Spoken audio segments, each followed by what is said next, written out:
La conférence aujourd'hui porte sur la peur.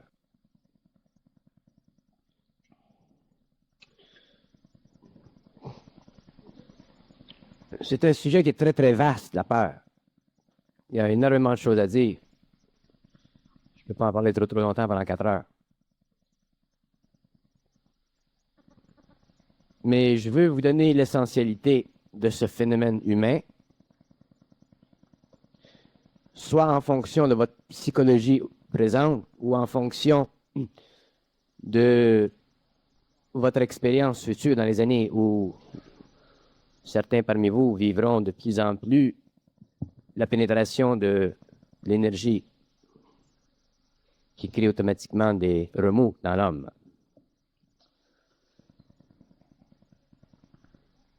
Le phénomène de la peur, c'est un phénomène humain. Je ne parle pas de la peur sur le plan animal, là, mais je parle sur le plan humain. Le phénomène de la peur, c'est un phénomène humain, c'est un phénomène qui est terrestre, qui appartient à notre planète. Et c'est un phénomène qui est issu du fait que l'homme, étant en évolution, vit énormément, ou presque à 100%, au niveau de sa conscience astrale. L'homme commence avec l'évolution à vivre de sa conscience mentale supérieure et avec le temps, la conscience astrale serait très diminuée chez lui, donc la peur avec le temps disparaîtra. Mais l'homme ne connaît pas la peur. Il la vit, la peur, mais il ne connaît pas ses mécanismes. Il ne connaît pas ses lois. Et parce qu'il ne connaît pas ses lois, il a tendance à faire une psychologie de la peur, c'est-à-dire de l'interpréter psychologiquement. Et à cause de cette interprétation, l'ego, lui, subit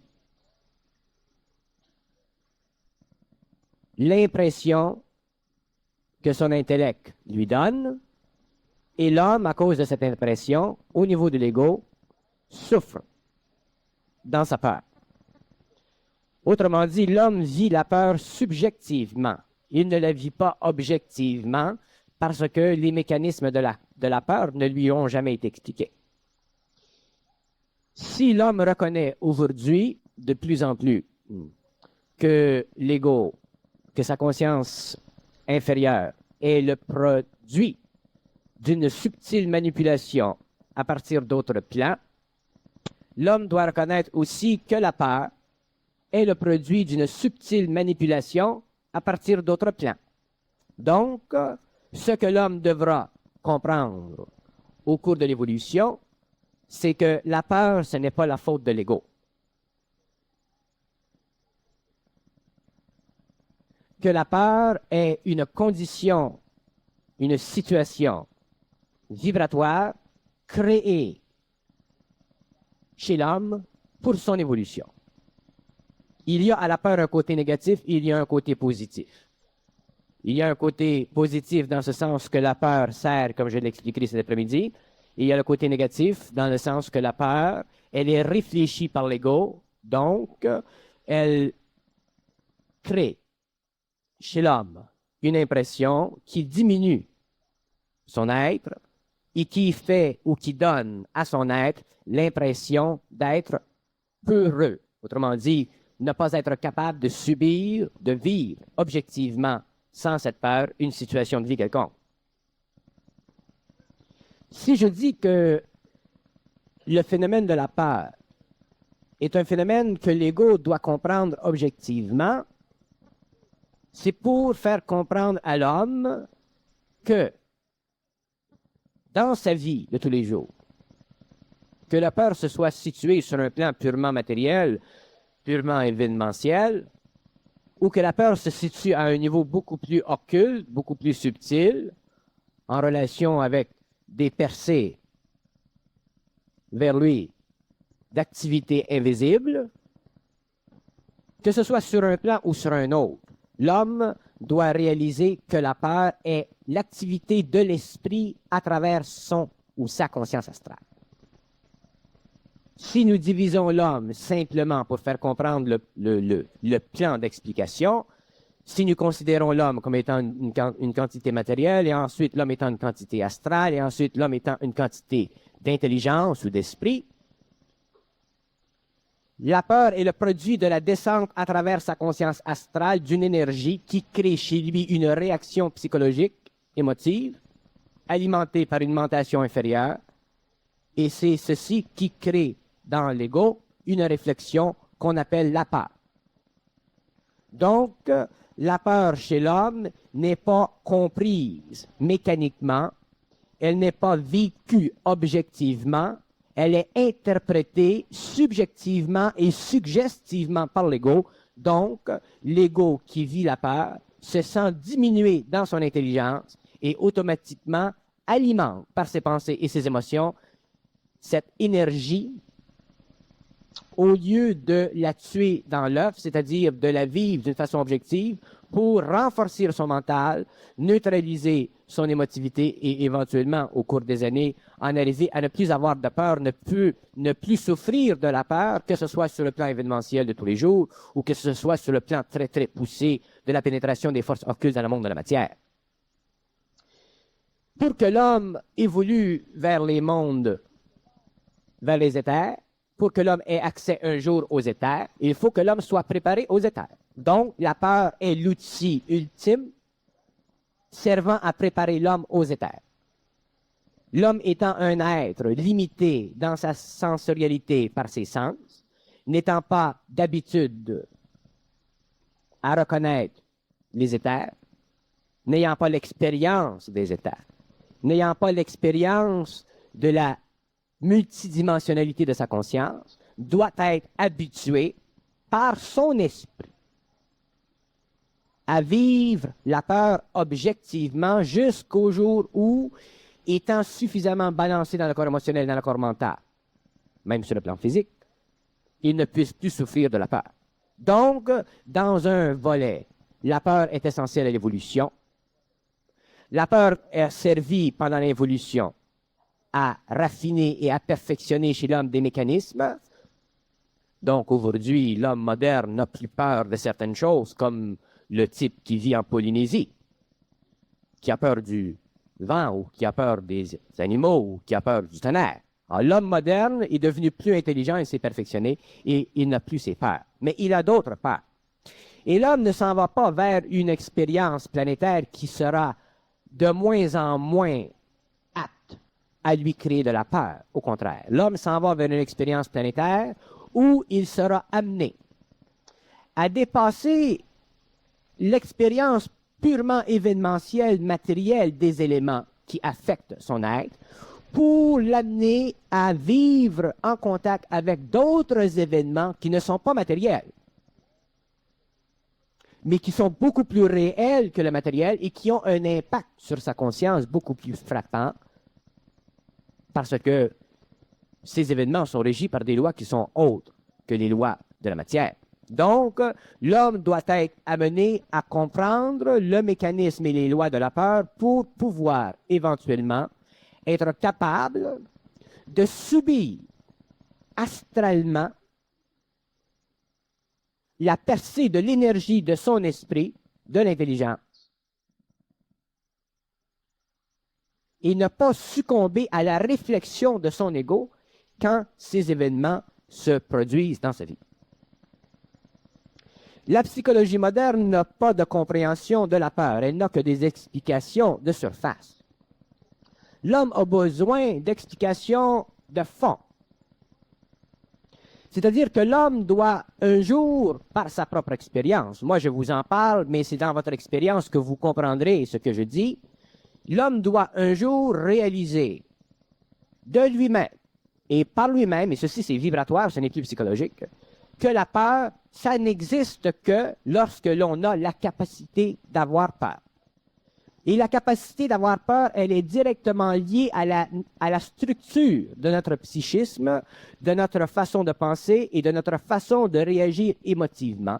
Et ce qui permet cette réaction, c'est le fait que nous ne sommes pas suffisamment dans notre intelligence.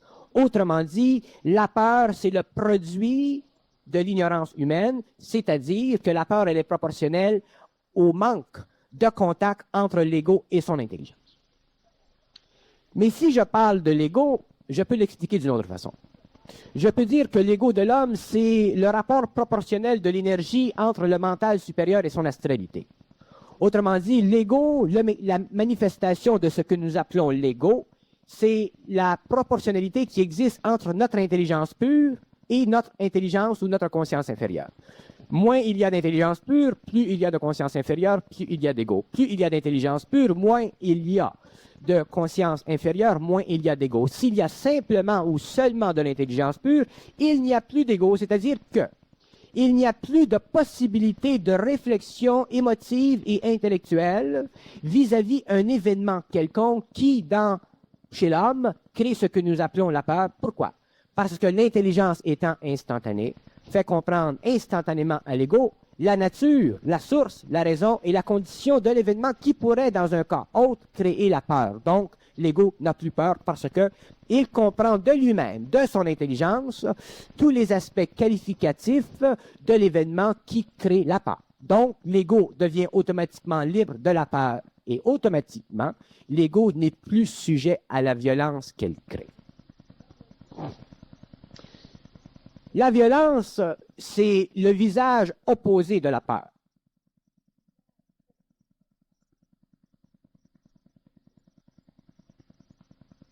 La violence est le produit. Et quand je parle de violence, je ne parle pas seulement de la violence à coups de poing. Je parle de la violence psychologique. Je parle de cette attitude humaine qui fait que dans le rapport entre les hommes, il n'y ait pas de perfection de rapport. Et je parle de la violence sur le plan vibratoire.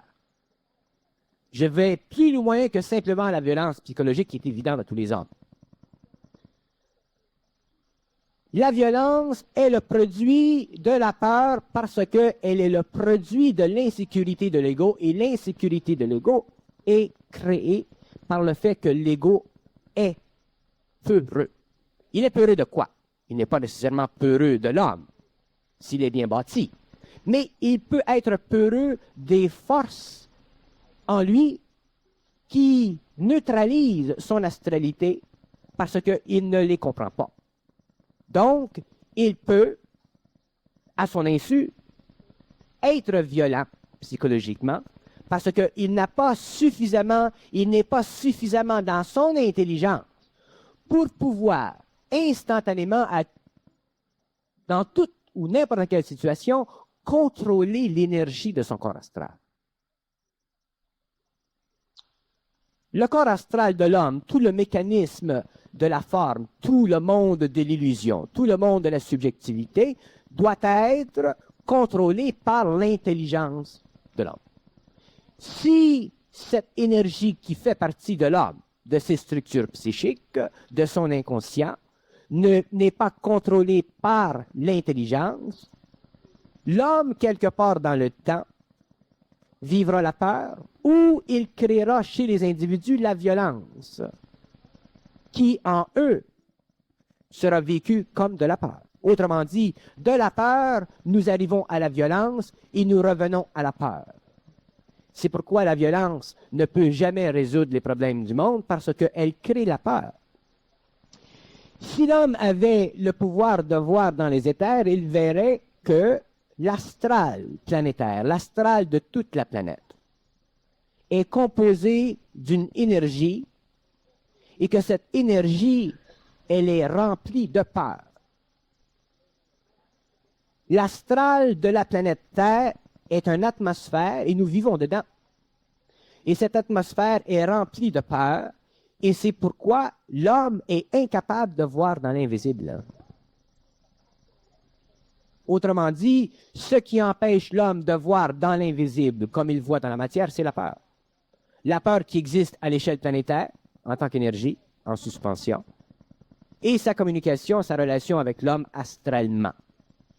Donc, l'homme qui vivra au cours des années, au cours des siècles, l'initiation solaire, qui en arrivera à découvrir son intelligence, sera obligé de vivre l'expérience de la peur. C'est-à-dire qu'il sera obligé de vivre la confrontation entre son esprit et son astral pour que lui puisse ne plus être influencé par l'astral de la planète.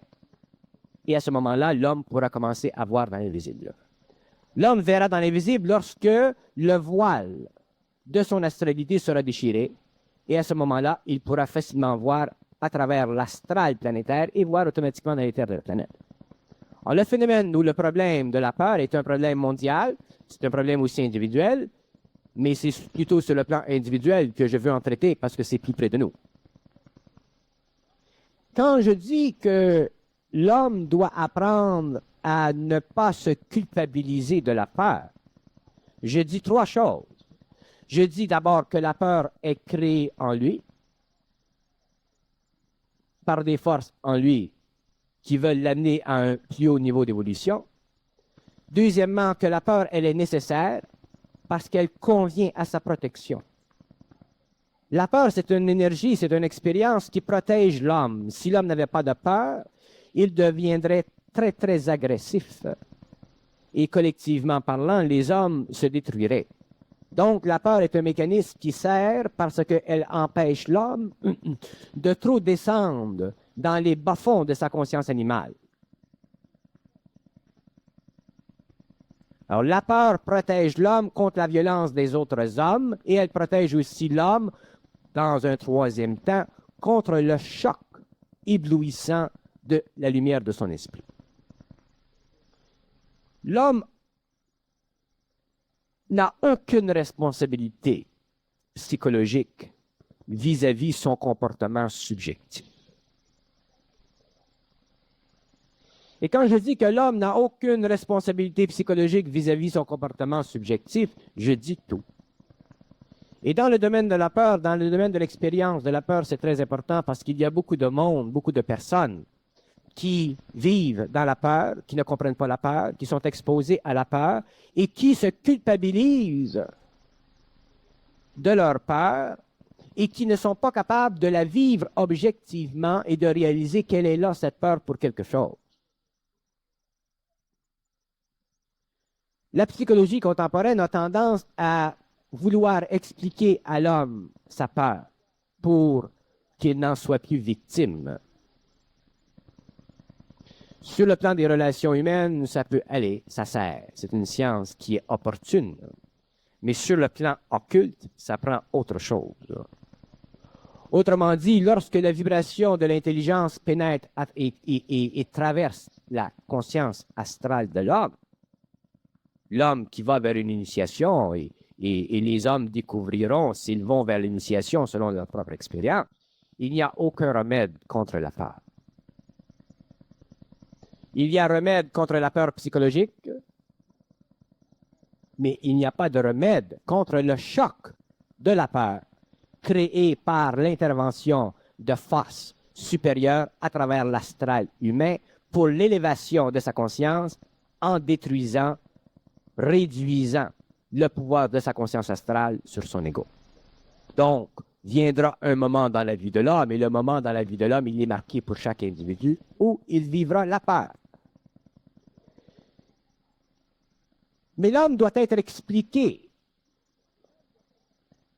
suffisamment la peur pour que, lorsque cette énergie qui descend, qui traverse ou qui transperce sa conscience astrale se fait sentir, pour qu'il puisse la vivre, cette énergie, et ne pas analyser le contexte psychologique ou donner à cette expérience une valeur psychologique quelconque. Sans ça, il va maintenir en lui les conditions astrales qui créent la peur, et à partir de ce moment-là, ce sont d'autres intelligences sur des plans inférieurs qui se serviront de sa faiblesse, de sa condition astrale, de sa condition psychologique, pour créer en lui encore plus de crainte. Je vous donne un exemple. En fin de semaine, j'ai rencontré un couple de Roumanie qui vient d'arriver. Et la dame me dit que depuis quelques années, elle reçoit de l'information vis-à-vis la vie d'un certain nombre de personnes dans son entourage familial ou amical, et que les dates précises qui lui sont données concernant la mort prochaine de ces individus s'avèrent vraies. Autrement dit, elle reçoit de l'information sur telle personne qu'elle va mourir à telle date et la personne meurt, et ensuite un autre, et ensuite un autre, et ensuite un autre. Et finalement, cette personne reçoit l'information que son mari aussi va mourir bientôt le 25 février. Alors vous vous imaginez, lorsque l'information touche des êtres qui sont près mais qui sont loin, c'est une chose. Mais lorsque l'information touche à notre mari, à notre femme, c'est une autre chose. Donc la personne, naturellement, et pour de bonnes causes, est troublée. Donc elle vient me voir et on m'explique ceci. Et je lui dis, le 25 février, vous reviendrez à la conférence avec votre mari et vous verrez qu'après le 25 février, votre mari ne sera pas mort. Oh, elle est contente que je lui dise ça, ben, je peux lui dire n'importe quoi. Bon. Ce que la personne ne comprend pas, que j'essaie de lui expliquer, qu'elle comprendra demain, c'est que la peur qui est créée en elle, en vertu d'un pouvoir de voyance, en fonction ou en relation avec des intelligences sur d'autres plans, sert à son évolution. C'est-à-dire que, effectivement, pour saisir son ego, on lui a donné des dates précises parce qu'on sait de l'autre côté ce qui se passe. Et à la dernière minute, lorsqu'il s'agit de son mari, on lui donne encore une date précise et là vient une intervention de ma part qui dit non, il ne doit pas mourir, cet homme. Donc, la troublante information l'a sensibilisé à ses forces intérieures, mais ne comprenant pas les lois de la peur, parce qu'elle n'est pas dans l'intelligence, elle a dû vivre ce tourment jusqu'à notre rencontre de vendredi soir. Et même, c'est pas fini, parce qu'elle est encore en suspension. Elle n'a pas de raison de me croire. Peut-être que je me trompe. Donc, c'est très important pour l'homme, demain, de comprendre d'une façon finalitaire que la peur est une expérience imposée à son ego pour la pénétration de l'énergie de son intelligence qui doit passer à travers sa conscience astrale. Et Dieu sait si la conscience astrale de l'homme est lourde, dense et extrêmement complexe. C'est pourquoi l'homme aujourd'hui a besoin non plus d'une philosophie de la réalité, mais il a besoin de comprendre les lois de la réalité qui s'interposent sur son plan matériel et qui peuvent, lorsqu'il avance vers ces réalités de plus en plus subtiles, créer en lui un choc qui, s'il n'est pas suffisamment soit dans une instruction quelconque ou suffisamment dans son intelligence, peuvent réellement l'atterrer. Et avec les temps qui viennent, les temps qui courent, les années qui viendront, les expériences qui viennent, l'homme sera amené à vivre des expériences de peur qui aujourd'hui seraient pour lui terribles. Autrement dit, qui aujourd'hui seraient pour lui des murs infranchissables, qui pourraient facilement créer une disconnexion entre l'esprit et l'astral, ce qui mène à la folie. Si j'insiste pour que les hommes comprennent une fois pour toutes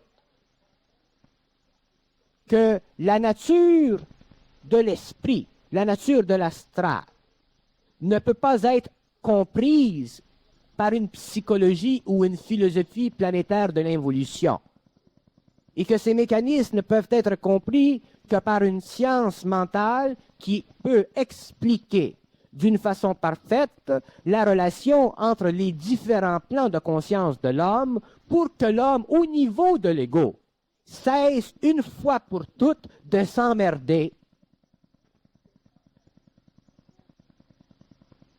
L'ego, c'est une proportionnalité d'énergie entre l'esprit et l'astral. Même l'homme qui a de l'ego ne sait pas qu'est-ce que c'est de l'ego. Et comme il ne sait pas qu'est-ce que c'est de l'ego, il a automatiquement tendance à interpréter qu'est-ce que c'est de l'ego parce qu'il est réfléchissant, son ego. Mais pourquoi il est réfléchissant, son ego? Parce que il est trop astralisé. Autrement dit, il y a trop d'astralité dans la conscience de l'homme, mais pas assez d'intelligence, donc il y a réflexion, donc il y a conscience égoïque, égocentrique. Mais lorsque l'homme évolue et qu'il perd de l'astralité pour gagner de l'intelligence, l'égocentricité ou tous ces mécanismes affectifs, réflexifs disparaissent lentement. Et avec le temps, la peur ne peut plus exister parce que la peur, c'est le pouvoir à l'astral de déformer l'énergie de l'intelligence. La meilleure définition, la plus simple définition de la peur, c'est le pouvoir de l'astral de déformer l'énergie de l'intelligence. Ne cherchez pas plus loin que ça. Votre expérience vous le rendra d'une façon convaincante.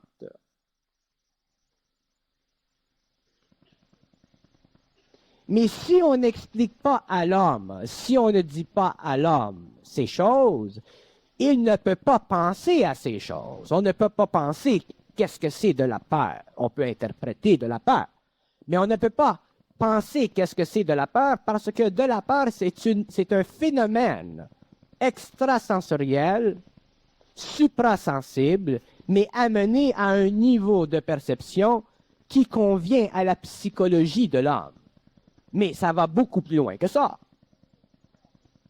Donc, le rôle de l'homme dans sa conversion énergétique, le rôle de l'homme dans la transmutation de son astralité, le rôle de l'homme dans l'accroissement de son intelligence versus la décroissance de son astralité, réside dans sa capacité d'absorber une instruction qui est absolue.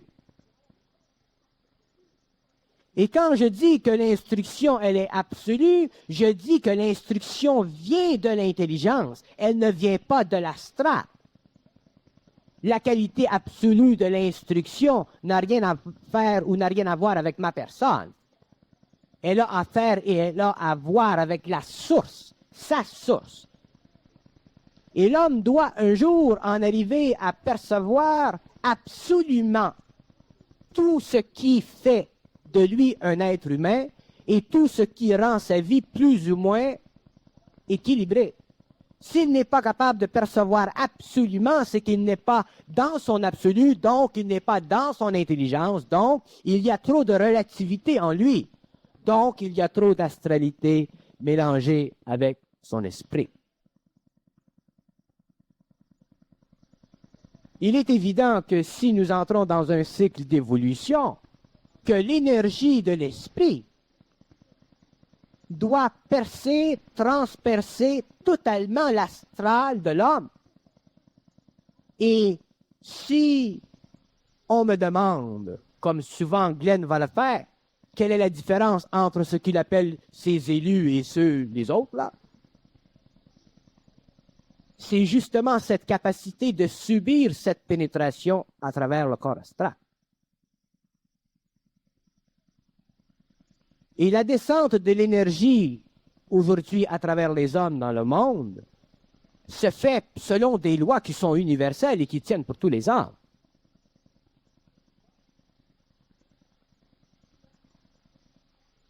Le caractère dangereux et facétieux de la peur, ce n'est pas la peur elle-même.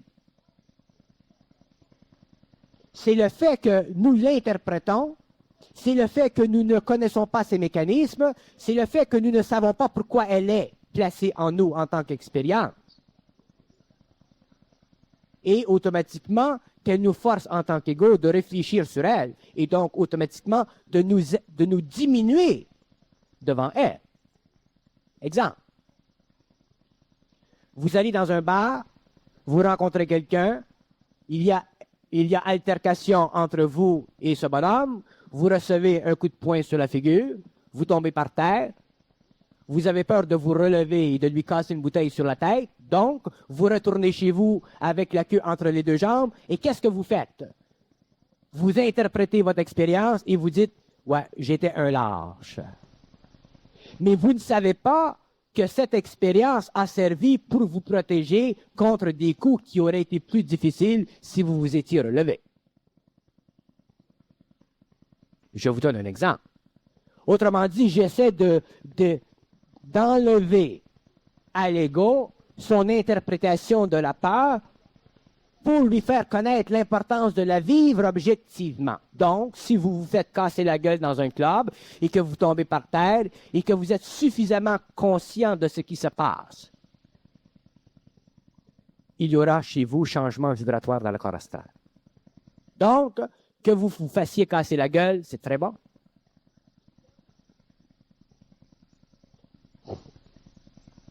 Mais qu'est-ce que fait l'homme? L'homme, au lieu de réaliser ceci, se replie sur lui-même, renchérit sa notion qu'il a été insulté dans son ego, qu'il a été insulté dans sa personne, et ainsi de suite. Et là, il retourne chez lui avec une perte de conscience, au lieu de retourner chez lui avec un accroissement de conscience.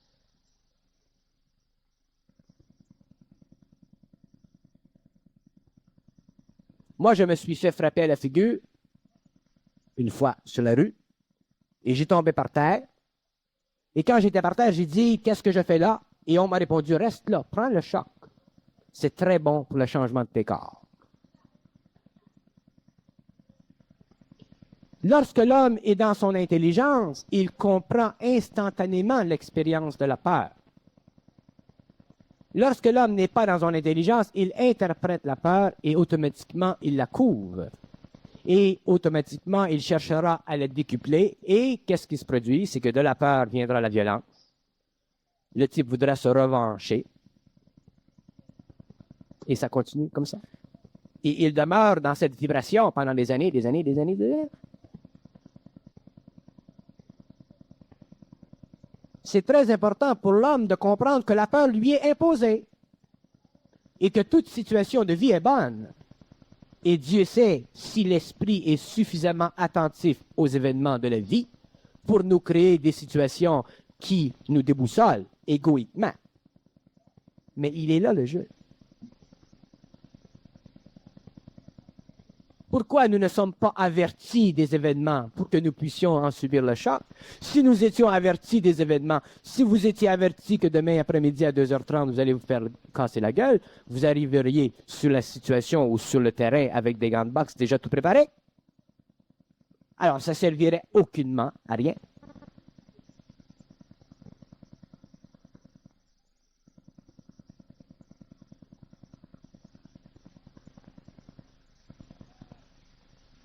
La peur, la compréhension des lois de la peur et la capacité de vivre la peur objectivement sans que nous mettions de l'ego dedans, c'est la clé. C'est la clé de la porte qui mène à l'éthérique. Il n'y a aucun homme qui connaîtra l'éthérique sans avoir vécu la peur. Et la peur que l'homme vivra, il la vivra d'une façon qui convient à ses vibrations. Donc, il ne saura jamais comment il réagira lorsque le choc de cette énergie se fera au niveau du corps astral. Mais si l'homme, dans ce choc, sait, comprend ce qui se passe, il absorbe l'énergie qui fait vibrer le corps astral, qui change le corps astral, qui permet à l'énergie de l'intelligence de descendre et de descendre vers la conscience éthérique. Et à ce moment-là, il ne fait plus interférence au niveau astral avec les mécanismes de réflexion. L'énergie passe. Il vit le grand courant qui crée la peur, mais il sait qu'il n'a rien à craindre.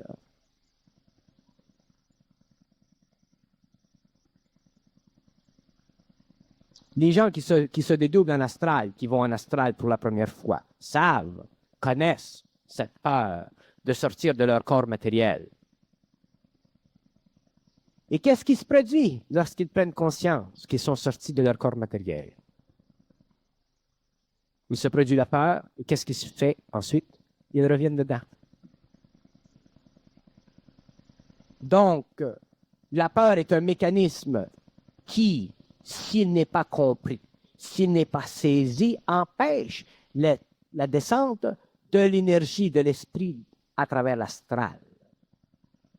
Et c'est ce qui lie l'homme à la matière. L'homme est lié à la matière par la peur. L'homme ne peut pas trafiquer avec d'autres aspects de lui-même sur d'autres plans parallèles parce qu'il a la peur. Alors l'homme doit apprendre à la vivre, la peur, objectivement, comme il apprend à vivre de l'intelligence objectivement, puisque la peur est le produit de l'intelligence sur son astralité ou contre sa conscience inférieure.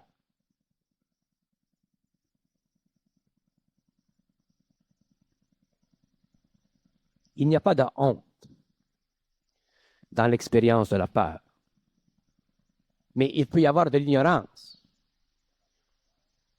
Il peut y avoir des illusions, des formes. Et cette ignorance diminue l'intelligence de l'ego. Il n'y a pas de honte dans la peur. Mais si elle est mal vécue, il y a retard dans l'évolution de l'homme. Au cours de l'évolution, la peur a été très mal vécue sur la Terre. Les hommes ont vécu la peur s'ils étaient trop faibles. Ils en souffraient.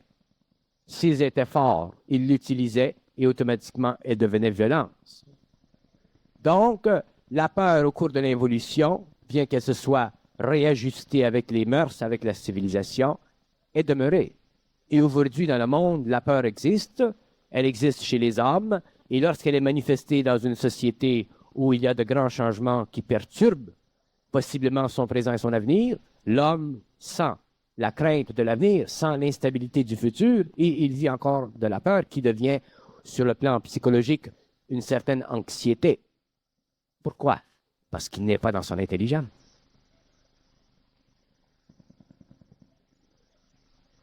C'est totalement absurde, et vous le reconnaîtrez un jour, c'est totalement absurde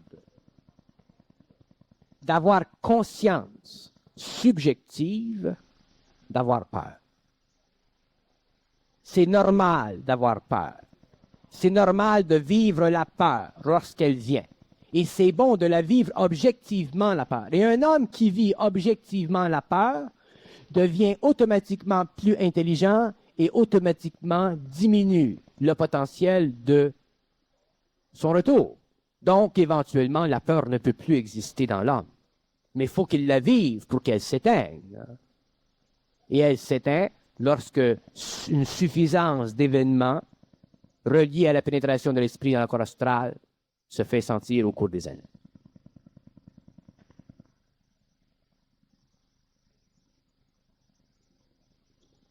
C'est très, très, très difficile pour moi d'expliquer l'homme à l'homme, pour deux raisons. Parce que l'homme ne peut pas être compris, ne peut pas se comprendre tant qu'il ne se comprend pas. Donc, si je parle à l'homme, je parle toujours en fonction d'un certain devenir. Et deuxièmement, lorsque je parle à l'homme et que j'explique l'homme à l'homme, il lui est difficile de réaliser que ce que je dis à l'homme n'est pas de l'homme. Donc, n'étant pas de l'homme, il doit s'avérer correct dans le temps. Mais l'homme, lui, en attendant, est obligé de manipuler ses pensées ou ses formes et de se servir de ses pensées, de ses formes, selon sa vibration astrale. Si l'homme est suffisamment vibratoire, il comprendra ce que je dis vibratoirement. Mais c'est dans l'expérience qu'il sera confronté avec la réalité de ce que je dis. Si je dis que l'homme, un jour, sera totalement objectif dans son expérience humaine et que la peur ne pourra plus l'affliger, c'est parce qu'à ce moment-là, il réalisera vibratoirement et instantanément la présence de l'activité de l'intelligence à travers son corps astral. L'activité de son double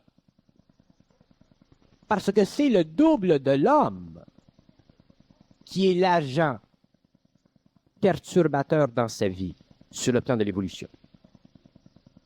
Comme ce sont les activités ou les entités astrales qui sont les agents troublants ou pacificateurs dans la vie de l'homme. Le double ne pacifie pas l'homme et ne trouble pas l'homme. Il perturbe l'homme. Donc, l'homme peut vivre sa vie interne à 3 niveaux. Il peut la vivre sur un plan de pacification, il peut la vivre sur un plan de trouble, ou il peut la vivre sur un plan de perturbation. La seule force dans l'homme qui perturbe l'homme, c'est l'esprit.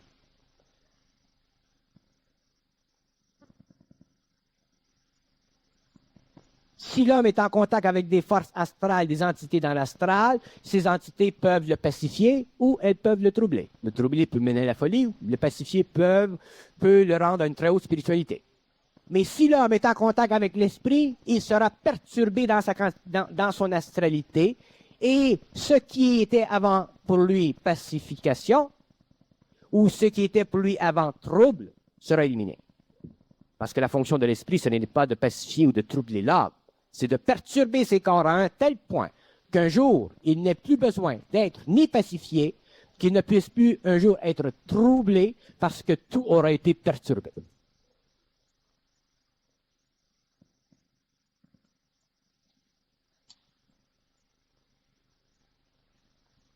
Donc, si nous regardons le phénomène de la peur, il faut le voir en fonction de l'activité de perturbation de l'esprit.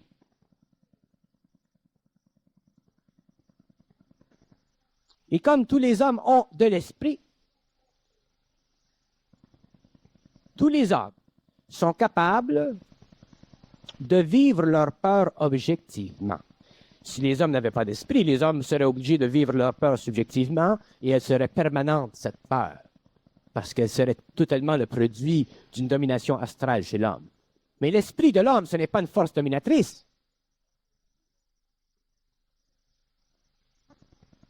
L'esprit de l'homme, c'est lui, c'est sa source, c'est son origine, c'est sa fin, c'est sa totalité, c'est son identité. Donc, si l'esprit de l'homme décide de perturber l'ego, il le fait pour de bonnes raisons. C'est à l'ego de comprendre que l'esprit fait un travail.